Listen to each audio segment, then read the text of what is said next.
Madam, one day, sooner or later, whether you find it by looking for it or having it looked for, or whether it reaches you by mail in 6 years' time, that's how long it has taken me to slake my vengeance, you will have this letter in your hands, and you will finally know why and how I killed your daughter. A little over 6 years ago, your daughter, who used the name of Veronica Lambert, was engaged as an au pair by my wife, who was not very well and wanted someone to take care of our son Eric, who had just turned 5. On Friday, 11 June 1953, for reasons I still do not understand, Veronica, either on purpose or by accident, allowed our son to drown. Incapable of assuming her own responsibility for this criminal act, she fled, probably within the following 60 minutes. A little later, my wife discovered the corpse of our son, became insane, and slit her wrists with a pair of scissors. I was in London at that time, and I did not see them until the Sunday evening. I swore then to devote my life, my fortune, and my mind to taking my revenge. I had only seen your daughter for a few seconds when she arrived at Paddington to catch the train with my wife and our son, and when I learnt that the name she was using was fake, I despaired of ever tracking her down. During the debilitating sleepless nights which began to afflict me then, and have never since left me in peace, I recalled 2 anodyne details that my wife had told me when mentioning the interview she had had with your daughter before giving her the job. My wife, learning that the girl was French, spoke of Arles and Avignon, where we had stayed several times, and your daughter said she had been brought up in that area. And when my wife complimented her on her English, she said she had already spent 2 years in Britain and was studying archaeology. Mrs. Weeds, the char lady who worked in the house my wife had rented, and who will be the guardian of this last letter until it reaches your hands, was of even greater help to me. It was she who told me your daughter had a beauty spot beneath her right eyelid, that she used a perfume called Champagne, and that she stuttered. It was with her, too, that I searched the villa from top to bottom, looking for any clues that the false Veronica Lambert might have left. To my discomfiture, she had not stolen any jewels or things, but only the kitchen purse my wife had got ready for Mrs. Weeds to do the shopping, containing £3, 11 shillings and 7 pence. On the other hand, she hadn't been able to take all her own things, and she had left, in particular, the linen of hers that was in the wash that week. Various cheap underclothes, 2 handkerchiefs, a rather loud print neckerchief, and especially a white blouse embroidered with the initials E.B. The blouse could have been borrowed or stolen, but I hung on to those initials as a possible clue. I also found various objects of hers scattered around the house. In particular, in the lounge she had not dared go into before fleeing, in case she woke my wife, who was sleeping in the room next to it, the first volume of Henry Troyat's serial novel Les Sommeliers at et Moisson, which had been published a few months earlier in France. The label inside revealed that this copy came from Rolandi's bookshop, 20 Berners Street, a bookshop specializing in lending out foreign books. I took the book back to Rolandi's. There I learnt that Veronica Lambert had a borrower's ticket. She was a student at the Institute of Archaeology, a branch of the British Museum, and lived in a bed and breakfast at 79 Keppel Street, just behind the museum. Breaking into her room was a waste of time. She had left when my wife took her on as an au pair. Neither the landlady nor the lodgers could tell me anything. I had more luck at the Institute of Archaeology. Not only was there a photograph in her registration file, but I was able to meet some of her classmates, and amongst them there was a boy with whom she'd gone out a couple of times. He provided me with a key piece of information. A few months earlier, he had invited her to see Dido and Aeneas at Covent Garden. "I hate opera," she had told him, and added, "It's not surprising. My mother was a singer." I hired several private detective agencies to trace, in France or elsewhere, a young woman aged between 20 and 30, tall, blonde, with pale eyes, a slight mark beneath her right eyelid, and a mild stammer. The information card also mentioned that she perhaps used Champagne perfume. was perhaps using the name Veronica Lambert, and her real initials could be E.B. That she grew up in the south of France, had stayed in England, spoke good English, had been a student, and was interested in archaeology, and lastly, that her mother was or had been a singer. This last clue was the decisive one. Reference to the biographies in Who's Who and other specialist listings of all women singers whose name began with B produced nothing, but when we checked all those who had a daughter between 1912 and 1935, your name came up together with about 75 others. Vera Orlova, born at Rostov in 1900, married the French archaeologist Fernand de Beaumont in 1926. One daughter, Elizabeth Natasha Victorine Marie, born 1929. Inquiries quickly revealed that Elizabeth had been brought up by her grandmother at Ledignan Department of Guard and had run away from you on 3rd March 1945 at the age of 16. I then grasped that it was in order to evade your pursuit that she had concealed her true identity, but that also meant, alas, that the trail I had found stopped short, since neither you or your mother-in-law, despite all the appeals you had put out on the radio and in the papers, had had any news of her for 7 years. We were already in 1954. It had taken nearly a year to find out whom I was going to kill. It took another 3 for me to find her. For those 3 years, and this is something I want you to know, I supported teams of detectives who worked shifts to watch you 24 hours a day and to shadow both of you whenever you went out in Paris and whenever Countess de Beaumont went out in Lettingen. In the ever less probable case that your daughter might try to see you again or take refuge with her grandmother. Their surveillance was completely useless, but I didn't want to leave any stone unturned. Everything that had even the slightest chance of putting me on a trail was tried out systematically. That was why I financed a huge market survey on exotic perfumes in general and champagne perfume in particular. Why I obtained the names of all persons having borrowed 1 or more volumes of Les Malais de la Maison from a public library. Why all plastic surgeons in France received a personal letter inquiring whether they had had occasion since 1953 to conduct an operation to excise a nevus located under the right eyelid of a young woman aged about 25. Why, I went round all the speech pathologists and elocution teachers looking for a tall blonde who'd been cured of a mild stammer. And why, lastly, I set up several entirely bogus archaeological expeditions devised uniquely to allow me to recruit through classified advertisement a young woman with excellent English for North American field study carrying out archaeological excavations near Pyrenees. I put a lot of hope into this last trap. It bagged nothing. There were crowds of candidates each time, but Elizabeth didn't show up. By the end of 1956, I was still fumbling and had spent more than 3/4 of my fortune. I had sold all my securities, all my land, all my properties. All I had left was my collection of paintings and my wife's jewels. I began to dispose of them one by one so as to keep on paying the army of investigators I had marching on the steps of your daughter. The death of your mother-in-law, the Countess de Beaumont, reawakened my hopes in early 1957, for I knew how attached your daughter was to her, but she no more came to the funeral at Lettingen than you did, and it was a complete waste of effort to have the cemetery watched for several weeks, in case she was determined, as I imagined she might be, to put flowers on the grave. These successive failures became increasingly exasperating, but I would not give up. I could not admit that Elizabeth might be dead, as if I had become the only person competent to dispose of her life and death, and I wanted to go on believing she was in France. I had found out in the end how she had managed to get out of England without leaving any record of embarkation. On 12 June 1953, the day after the crime, she took a boat from Torquay to the Channel Islands. By erasing the first letter of her name on the declaration of her loss of her passport, she had managed to register under the name of Veronica Ambert, and her embarkation card, filed under A, had eluded the search made by the harbor police. This belated discovery didn't get me any further, but it gave me a basis for my belief that she was still hiding in France. That year I began, I think, to lose my reason. I began to explain things to myself like this.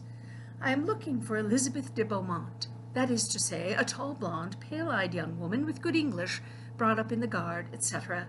Now, Elizabeth de Beaumont knows I am looking for her. Thus she is hiding, and in this case hiding means removing as many as she can of the distinguishing features by which she knows I know her.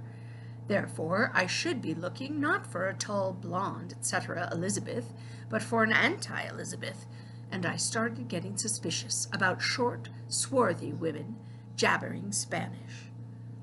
On another occasion, I awoke covered in sweat. I had just dreamt the obvious solution to my nightmare. Standing beside a huge blackboard covered in equations, a mathematician was concluding his demonstration in front of a turbulent audience that celebrated Monte Carlo theorem was generalizable. That meant not just that a roulette player placing his stake on a random number had just as much chance of winning as a martingale player systematically doubling his stake on the same number on each loss in order to recoup eventually, but that I had as much, if not more, chance of finding Elizabeth by going to Rumpelmeyer's for tea next day at 16 hours 18 minutes precisely than by having 413 detectives looking for her. For a week, though, I was weak enough to give away to the dream. At 16 hours 18 minutes, I went into the tea shop. A tall redhead left as I entered. I had her followed, uselessly, of course. Later on, I told my dream to one of the investigators who was working for me. He said, quite seriously, that I had only made a mistake of interpretation. The number of detectives should have made me suspicious. 413 was obviously the inverse of 314, that is to say, of the number pi. Something would have happened at 18 hours, 16 minutes.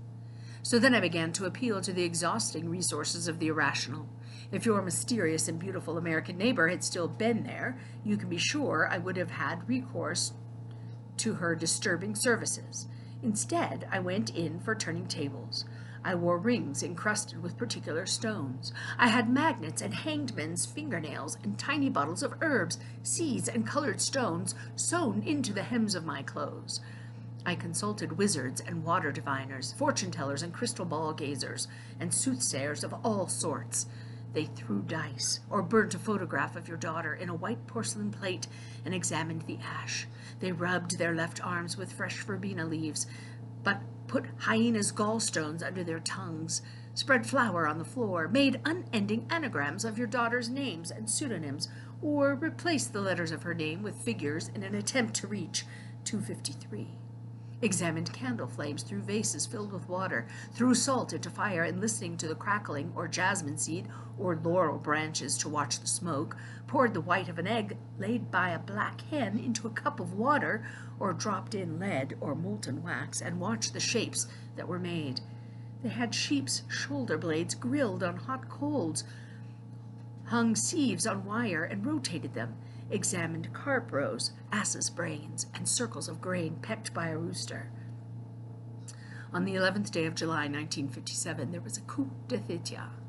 One of the men stationed at Lettington to continue the watch, despite the death of Countess de Beaumont, rang me to say that Elizabeth had written to the town hall to request a copy of her birth certificate. She had given a hotel address in Orange. Logic, if in these circumstances one may still talk of logic, demanded I should grasp this opportunity to end this inextricable affair.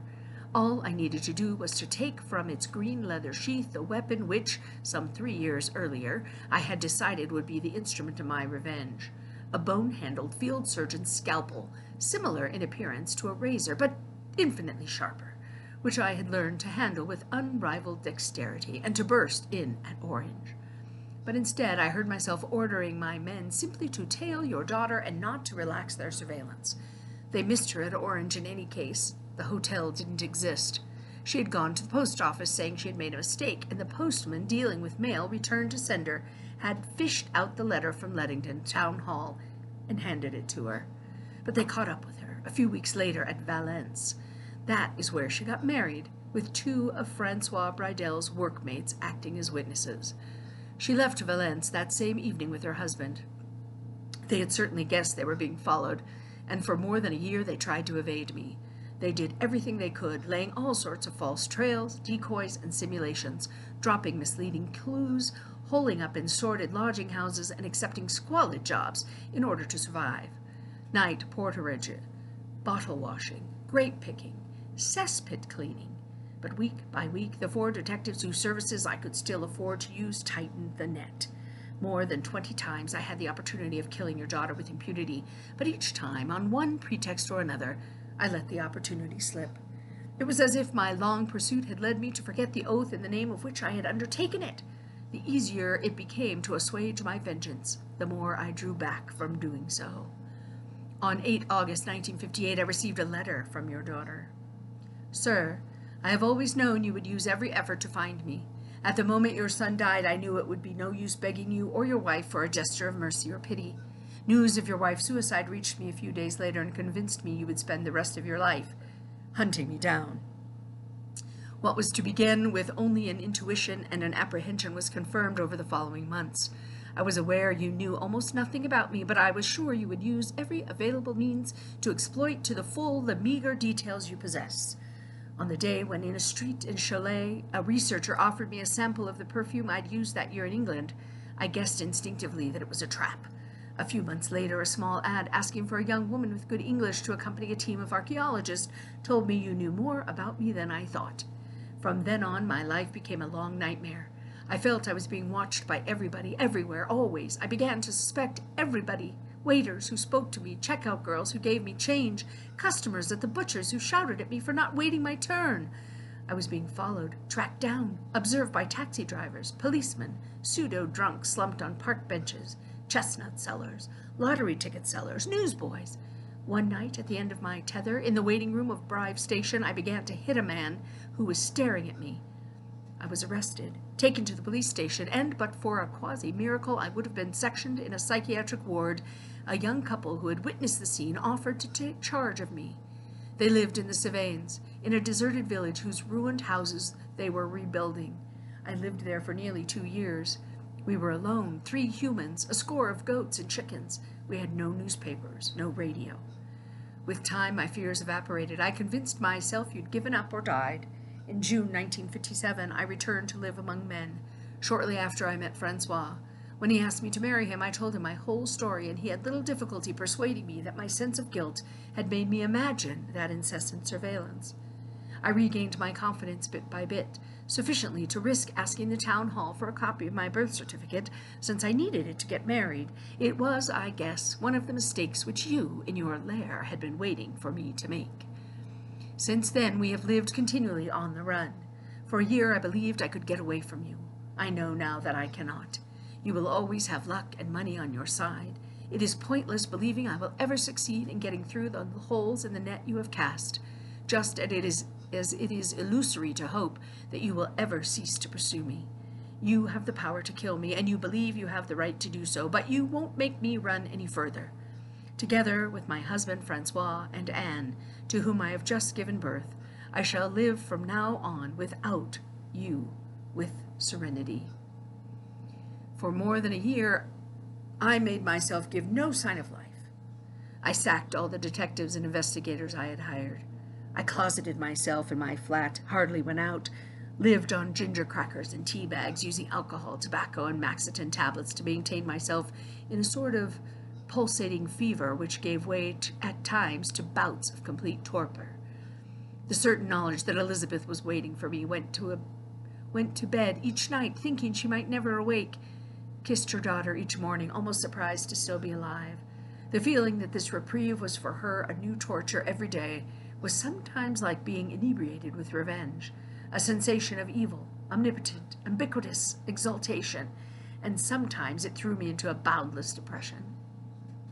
For weeks on end, day and night, unable to sleep for more than a few minutes at a stretch, I paced the corridors and rooms of my flat, chortling or sobbing, seeing myself suddenly in front of her, rolling on the floor, begging her pardon.